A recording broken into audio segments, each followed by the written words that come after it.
पाप के कारण दुख देने वाली संतान प्राप्त होती है।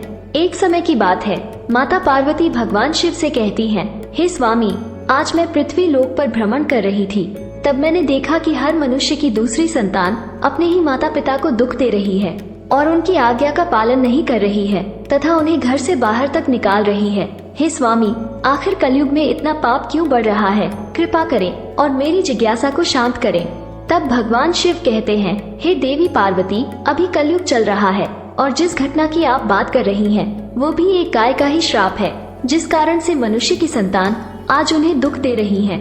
तब माता पार्वती अत्यंत उत्सुकता के साथ कहती है, हे स्वामी, वो कौन सा श्राप है और क्यों दिया एक गाय ने मनुष्य को श्राप? तब भगवान शिव कहते हैं, हे देवी पार्वती, आज मैं आपकी सारी शंका को दूर करता हूँ, किंतु आपको इस कथा को पूरा ध्यान से सुनना होगा और मानव जाति के कल्याण हेतु इसका प्रसार भी करना होगा। जो भी स्त्री तथा पुरुष इस कथा का श्रवण करेगा, उसके सारे पाप नष्ट हो जाएंगे और उसे मुक्ति मिल जाएगी और उन पर मेरी कृपा दृष्टि सदैव बनी रहेगी। फिर माता पार्वती कहती हैं, हे स्वामी, मैं ऐसा ही करूँगी। मेरा सौभाग्य है जो इस कथा का श्रवण करने का अवसर आज मुझे मिला है। फिर भगवान शिव कहते हैं, हे देवी पार्वती, इस विषय में अब हम आपको एक प्राचीन कथा सुनाते हैं, आप ध्यान से सुनो। फिर भगवान शिव कथा सुनाना शुरू करते हैं। पूर्व काल की बात है, तभी कलयुग की शुरुआत होने वाली थी और कलयुग का असर मनुष्य जीवन पर पड़ रहा था। तुंगभद्रा नदी के तट पर एक उत्तम नगर बसा हुआ था। वहाँ सभी वर्गों के लोग अपने अपने धर्म का पालन करते थे और सत्य एवं सत्कर्म में लगे रहते थे। उस नगर में रघुवीर नाम का एक ब्राह्मण रहता था, जो कि समस्त वेदों का विशेषज्ञ और सभी प्रकार के धार्मिक कार्यों में आगे रहता था। वो ब्राह्मण दूसरे सूर्य की तरह अत्यंत तेजस्वी जान पड़ता था।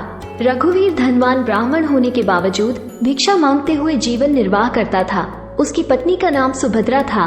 वो अत्यंत सुंदर थी, मानो स्वर्ग की अप्सरा हो, तथा उसका जन्म भी अच्छे कुल में हुआ था। फिर भी वह स्वभाव से बड़ी हठीली और क्रूर थी। उसे अपने सौंदर्य और धन का बड़ा घमंड था। वो हमेशा ही दूसरे लोगों की निंदा किया करती थी, परंतु घर का कामकाज करने में बड़ी ही बहादुर थी। वो बहुत कंजूस भी थी। फिर भगवान शिव कहते हैं, हे देवी पार्वती, उसे झगड़ा फसाद करना, चुगली करना, ये सब तो उसके व्यसन थे, अपितु वे दोनों पति पत्नी बड़े प्रेम से रहते थे। फिर भी उन्हें कोई संतान नहीं था। इसी कारण से धन, जायदाद तथा घर आदि कोई भी वस्तु उन्हें सुखद नहीं जान पड़ती थी। कुछ समय के पश्चात उन्होंने संतान प्राप्ति के लिए एक धर्म यज्ञ किया। वे गरीबों को सदा गौ, भूमि, सुवर्ण और वस्त्र आदि दान करने लगे। उन्होंने अपने धन का आधा भाग धर्म के मार्ग में खर्च कर दिया था। फिर भी उन्हें ना कोई पुत्र या पुत्री हुआ। इस कारण से ब्राह्मण को बड़ी चिंता हुई और वह अत्यंत दुखी होकर एक दिन घर छोड़कर वन में चला गया। वन में चलते चलते वहाँ दोपहर के समय उसे प्यास लगी, इसलिए वह एक नदी के किनारे गया और वहाँ जल पीकर बैठ गया। संतान ना होने के चिंता कारण उसका सारा शरीर सूख गया था। वो अत्यंत कमजोर और दुखी रहने लगा था, मानो जैसे कि उसके शरीर में प्राण नहीं हो। फिर भगवान शिव कहते हैं, हे देवी पार्वती, उस ब्राह्मण की पूजा पाठ और ईश्वर भक्ति को देखकर भगवान श्री हरि विष्णु एक सन्यासी का रूप धारण करके उसी नदी के पास जा पहुँचे। सन्यासी वहाँ आए, उन्होंने भी नदी में से जल पिया और दूसरे तरफ बैठे ब्राह्मण को देखा। तब वह ब्राह्मण उस सन्यासी को देखकर उनके चरणों में मस्तक झुकाकर जोर जोर से सांस लेते हुए उनके सामने खड़ा हो गया। तब सन्यासी ने पूछा, हे ब्राह्मण, तुम रोते क्यों हो? तुम्हें कौन सी चिंता सता रही है? तुम शीघ्र ही मुझे अपने दुख का कारण बताओ। फिर ब्राह्मण ने कहा, हे मुनि, मैं अपना दुख क्या कहूँ? ये सब मेरे पूर्व जन्म के पाप का संचित फल है। मेरी कोई संतान नहीं है, इससे मेरे पितर भी दुखी हैं। मेरे पूर्वज मेरे दी हुई जलास को जब पीने लगते हैं, उस समय उनकी दयनीय अवस्था देखकर मेरा हृदय विचलित होता है। देवता और ब्राह्मण भी मेरी दी हुई वस्तुएं प्रसन्नता पूर्वक नहीं लेते हैं। संतान के दुख से मेरा संसार सुनासा हो गया है, अतः अब मैं यहाँ इस नदी में प्राण त्यागने के लिए आया हूँ। संतानहीन पुरुष का जीवन धिक्कार के योग्य है। जिस घर में कोई संतान या कोई बाल बच्चे ना हो, वो घर भी धिक्कार देने योग्य है। निसंतान पुरुष के धन को भी धिक्कार है तथा संतानहीन कुल भी धिक्कार के योग्य ही है। मैं अपने दुर्भाग्य को कहाँ तक बताऊं? हे मुनि, मैं जिस गाय को पालता हूँ वो भी सर्वथा वंध्या हो जाती है। मैं जिस वृक्ष को रोपता हूँ उस वृक्ष में भी फल नहीं लगते। इतना ही नहीं, मेरे घर में बाहर से जो फल आता है वो भी शीघ्र ही सूख जाता है। जब मैं ऐसा अभागा और संतानहीन हूँ तो इस जीवन को रखने से क्या लाभ है? इतना कहकर वो ब्राह्मण दुख से व्यथित हो उठा और उस सन्यासी बाबा के पास फूट फूट कर रोने लगा। सन्यासी के हृदय में बड़ी करुणा भर आई। उन्होंने ब्राह्मण के ललाट में लिखे हुए विधाता के अक्षरों को पढ़ा और सब कुछ जानकर विस्तार पूर्वक कहना आरंभ किया। तब सन्यासी ने कहा, हे ब्राह्मण सुनो, मैंने इस समय तुम्हारा प्रारब्ध देखा है। उससे मालूम पड़ता है कि 7 जन्मों तक तुम्हारी कोई संतान किसी भी प्रकार से नहीं हो सकती। अब तुम संतान का मोह छोड़ दो, क्योंकि यह महान अज्ञान है। देखो, कर्म की गति बड़ी प्रबल है। अब तुम विवेक का आश्रय लेकर संसार की वासना त्याग दो। हे वत्स, पूर्व काल में संतान के ही कारण राजा सगर और अंग को दुख भोगना पड़ा था, इसलिए अब तुम कुटुंब की आशा छोड़ दो। इसी में तुम्हारी भलाई है, त्याग में ही सब प्रकार का सुख है। तब ब्राह्मण कहता है, हे सन्यासी बाबा, विवेक से क्या होगा? मुझे तो जैसे बने वैसे पुत्र ही दे दीजिए, नहीं तो मैं शोक से मूर्छित होकर आपके ही आगे प्राण त्याग दूंगा। पुत्र आदि के सुख से हीन ये सन्यास तो सर्वथा नीरस ही है। संसार में पुत्र पौत्रों से भरा हुआ गृहस्थाश्रम सरस है। ब्राह्मण का यह आग्रह देख श्री हरि विष्णु रूपी सन्यासी ने कहा, देखो, विधाता के लेख को मिटाने का हठ करने से राजा चित्रकेतु को भी कष्ट भोगना पड़ा था। अतः भाग्य ने जिसके पुरुषार्थ को कुचल दिया हो, ऐसे पुरुष के समान तुम्हें पुत्र से सुख नहीं मिलेगा। फिर भी तुम हठ करते जा रहे हो, तुम्हें केवल अपना स्वार्थ ही सूझ रहा है। अतः मैं तुमसे क्या कहूँ? फिर भगवान शिव कहते हैं, हे देवी पार्वती। अंत में ब्राह्मण का बहुत आग्रह देख सन्यासी ने उसे एक फल दिया और कहा, इसे तुम अपनी पत्नी को खिला देना। इस फल के बीज के कारण उसे एक पुत्र होगा। और हाँ, तुम अपनी पत्नी को बताओ कि वह 1 वर्ष तक सत्य, दया और दान के नियमों का पालन करते हुए प्रतिदिन एक ही समय भोजन करे।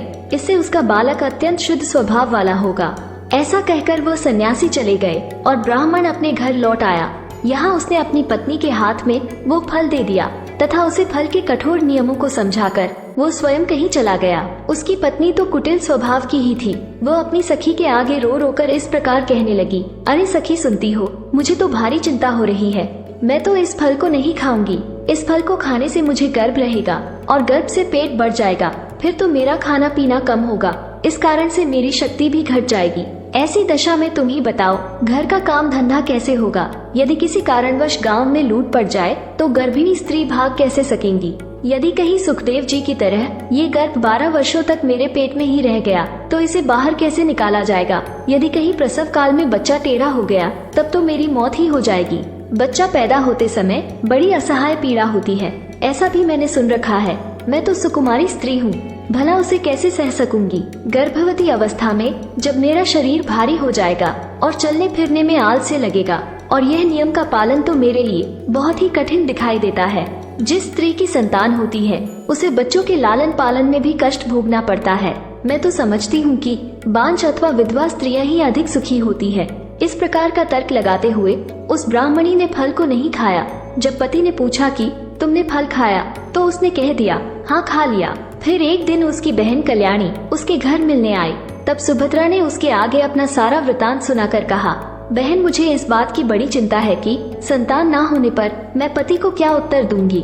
इस दुख के कारण मैं दिन पर दिन कमजोर होती जा रही हूँ। बताओ मैं क्या करूँ? तब उसकी बहन ने कहा, दीदी आप चिंता मत करो, मेरे पेट में भी बच्चा है। प्रसव होने पर वो बालक मैं तुमको दे दूंगी। तब तक तुम गर्भवती स्त्री की भांति घर में छिपकर मौज से रहो। तुम मेरे पति को धन दे देना, इससे वह अपना बालक तुम्हें दे देंगे तथा लोगों में इस बात का प्रचार कर देंगे कि मेरा बच्चा 6 महीने का होकर गर्भपात होने से मर गया। मैं प्रतिदिन तुम्हारे घर में आकर बच्चे का पालन पोषण करती रहूंगी। तुम इस समय फल की परीक्षा लेने के लिए इसे तुम्हारी नंदा गाय को खिला दो। तब उसने कुटिल स्वभाव के कारण वो सब कुछ वैसे ही किया। समय आने पर उसकी बहन को एक पुत्र हुआ। बच्चे के पिता ने बालक को लाकर एकांत में सुभद्रा को दे दिया और उसने अपने स्वामी को सूचना दे दी कि हमें पुत्र रत्न की प्राप्ति हुई है और कोई कष्ट नहीं हुआ। रघुवीर के यहाँ पुत्र होने से नगर में बड़ी प्रसन्नता हुई। ब्राह्मण ने बालक का जात कर्ण संस्कार करके ब्राह्मणों को दान दिया। उसके घर में नाना प्रकार के मांगलिक उत्सव होने लगे। तब सुभद्रा ने पति से कहा, मेरे स्तनों में दूध नहीं है, फिर गाय, भैंस आदि अन्य जीवों के दूध से मैं बालक का पोषण कैसे करूंगी? ऐ जी सुनते हो, मेरी बहन को भी बच्चा हुआ था किंतु वह मर गया है। अतः आप उसी को बुलाकर घर में रखिए, वही आपके बालक का पालन पोषण करेगी। उसके पति ने पुत्र के जीवन रक्षा के लिए वह सब कुछ किया। फिर उन्होंने उसका नाम देवशरण रखा। 3 माह बीतने के बाद श्री हरि विष्णु के फल के आशीर्वाद से ब्राह्मण की गाय नंदा ने भी एक मनुष्य के बालक को जन्म दिया, जो सर्वांग सुंदर, दिव्य, निर्मल तथा सुवर्ण के जैसे क्रांति वाला था। उसे देखकर आत्मदेव को बड़ी प्रसन्नता हुई और उसने स्वयं ही बालक के सब संस्कार किए। यह आश्चर्य का समाचार सुनकर सब लोग उसे देखने के लिए आए और आपस में कहने लगे, देखो भाई, इस समय रघुवीर का कैसा भाग्य उदय हुआ है। कितने आश्चर्य की बात है कि गाय के पेट से भी देवता के समान रूप वाला बालक उत्पन्न हुआ, किंतु दैव योग से किसी को भी इस गुप्त रहस्य का पता न लगा। उस बालक के कान गौ के समान थे। ये देखकर रघुवीर ने उसका नाम गोकर्ण रख दिया। फिर भगवान शिव कहते हैं, हे देवी पार्वती, एक दिन की बात है जब रघुवीर कहीं बाहर गया हुआ था और सुभद्रा की बहन भी बीमार पड़ गई थी, इसलिए उसे ही दोनों बालकों को संभालना पड़ रहा था। तभी उसने नंदा गाय का दूध निकालकर केवल अपने ही पुत्र को पिलाया और गोकर्ण को नहीं दिया, तथा वह हमेशा गोकर्ण को द्वेष करती थी, उसे बहुत मारती पीटती थी और हमेशा अपशब्द कहती थी। फिर उसी दिन सुभद्रा के मन में विचार आया कि आज घर पर कोई नहीं है, यही सही मौका है इसे ठिकाने लगाने का, क्योंकि भविष्य में गोकर्ण भी उसकी जायदाद का वारिश बनने वाला था, जबकि उसका ही पुत्र इस सारे धन का अकेला वारिश होगा। इसलिए उसके कुटिल स्वभाव में यह विचार आया कि क्यों ना मैं इसे आज जहर देकर मरवा दूं, और उसने ऐसा ही किया। तब वह दोनों बालक मात्र 1 वर्ष आयु के ही थे। फिर सुभद्रा ने गोकर्ण को उसी की मां नंदा के दूध में जहर मिलाकर उसे पिला दिया, किंतु वो तो स्वयं भगवान श्री हरि विष्णु का आशीर्वाद था, इसलिए वो विष के कारण तड़पते हुए अपनी माँ के पास रेंगते हुए जा पहुँचा। नंदा गाय अपने पुत्र की ऐसी हालत देखकर वह अत्यंत दुखी हो गई और उसने भगवान शिव का स्मरण करते हुए अपने बच्चे का विष हरने का करुण विलाप किया। तभी भगवान शिव के तेज के कारण वो बालक तुरंत ही ठीक हो गया और अपने माँ का दूध पीने लगा। भगवान शिव कहते हैं, हे देवी पार्वती, नंदा अत्यधिक क्रोध में आकर उसने सुभद्रा के अपराधों को देखते हुए उसे श्राप दिया और कहा, हे ईश्वर, अगर मैं सत्यवादी हूँ तो इस संसार को साक्षी मानते हुए समस्त स्त्री जाति को ये श्राप देती हूँ कि अगर कोई भी स्त्री अपने या पराये पुत्रों में भेदभाव रखेगी या दूसरों के बच्चों को पीड़ा देगी तो उनके भी पुत्र उन्हें जीवन भर पीड़ा देंगे और उन्हें कष्ट देंगे। जब उन्हें सहारे की अत्यधिक जरूरत हो तभी वे उनका साथ छोड़ दे। यह मेरा श्राप है। कुछ काल व्यतीत होने पर वे दोनों ही बालक जवान हो गए। उसमें गोकर्ण तो पंडित और ज्ञानी हुए, किंतु देवशरण महादुष्ट निकला। वो तुच्छ अन्न का सेवन करता, क्रोध में भरा रहता था। जीवों की हिंसा करने का उसका स्वभाव हो गया था। वो हमेशा हथियार लिए रहता और दीन दुखियों तथा अंधों को कष्ट पहुंचाया करता था। उसने वैश्य के कुसंग में पड़कर पिता का सारा धन बर्बाद कर दिया। एक दिन तो माता पिता को खूब पीटकर वो घर के सारे बर्तन उठा ले गया। इस प्रकार धनहीन हो जाने के कारण बेचारा बाप फूट फूट कर रोने लगा और वो बोला इस प्रकार, पुत्रवान बनने से तो पुत्रहीन रहना ही अच्छा है। कुपुत्र बड़ा ही दुखदायी होता है। अब मैं कहाँ रहूं, कहाँ जाऊं, कौन मेरा दुख दूर करेगा? मुझ पर बड़ा भारी कष्ट आ पहुँचा है। अब तो मैं इस दुख से अपना प्राण ही त्याग दूंगा। भगवान शिव कहते हैं, हे देवी पार्वती, इसी समय सत्यवान गोकर्ण वहाँ आए और वैराग्य का महत्व दिखलाते हुए अपने पिता को समझाने लगे। पिताजी, इस संसार में कुछ भी सार नहीं है, दुख ही इसका स्वरूप है। ये जीवों को मुंह में डालने वाला है। भला यहाँ कौन किसका पुत्र है और कौन किसका धन? जो इनमें आसक्त होता है उसे ही रात दिन जलना पड़ता है। इंद्र अथवा चक्रवर्ती राजाओं को भी कोई सुख नहीं है। सुख तो बस एकांतवासी वैराग्यवान मुनि को ही है। संतान के प्रति जो आपकी ममता है यह महान अज्ञान है, इसे छोड़िए, क्योंकि मुंह में फंसने से मनुष्य को नरक में ही जाना पड़ता है। औरों की तो बात ही क्या है, आपका ये प्रिय शरीर भी एक ना एक दिन नष्ट हो जाएगा, आपको छोड़कर चल देगा। इसलिए आप अभी से सब कुछ छोड़कर वन में चले जाइए। गोकर्ण की बात सुनकर उनके पिता रघुवीर वन में जाने के लिए मान गए और बोले, हे पुत्र, मुझे वन में रहकर क्या करना चाहिए, यह विस्तार पूर्वक बताओ। मैं दुखी आत्मा हूँ। अब तक कर्मवश स्नेह के बंधन में बंधकर मैं अपंग की भांति इस ग्रह रूपी अंधेरे कुएं में ही पड़ा हुआ हूँ। हे पुत्र, तुम निश्चय ही मेरा उद्धार करोगे। तब गोकर्ण ने कहा, पिताजी, हड्डी मांस और रक्त के पिंड रूप इस शरीर में अपनेपन का अभिमान छोड़ दीजिए और स्त्री पुत्र आदि में भी ये मेरे हैं, इस भाव को सदा के लिए त्याग दीजिए। इस संसार को निरंतर क्षण भंगुर देखिए और एकमात्र वैराग्य रस के रसिक होकर भगवान के भजन में लग जाइए। सदा ही भगवत भजन रूप दिव्य धर्म का ही आश्रय लीजिए। काम भाव से किए जाने वाले लौकिक धर्म को छोड़िए, साधु पुरुषों की सेवा कीजिए। भोगों की इच्छाओं को त्याग दीजिए तथा दूसरों के गुण दोषों का विचार करना छोड़कर निरंतर भगवत सेवा एवं भगवत कथा के रस का पान कीजिए। इस प्रकार पुत्र के कहने से रघुवीर 60 वर्ष की अवस्था बीत जाने पर घर छोड़कर स्थिर चित्त से वन को चले गए और वहाँ प्रतिदिन भगवान श्री हरि विष्णु की परिचर्या करते हुए नियम पूर्वक दशम स्कंद का पाठ करने से उन्होंने भगवान श्री कृष्णचंद्र को प्राप्त कर लिया। अगली कहानी के लिए चैनल सब्सक्राइब कर लीजिए, साथ ही नोटिफिकेशन बेल आइकॉन क्लिक करना ना भूलें।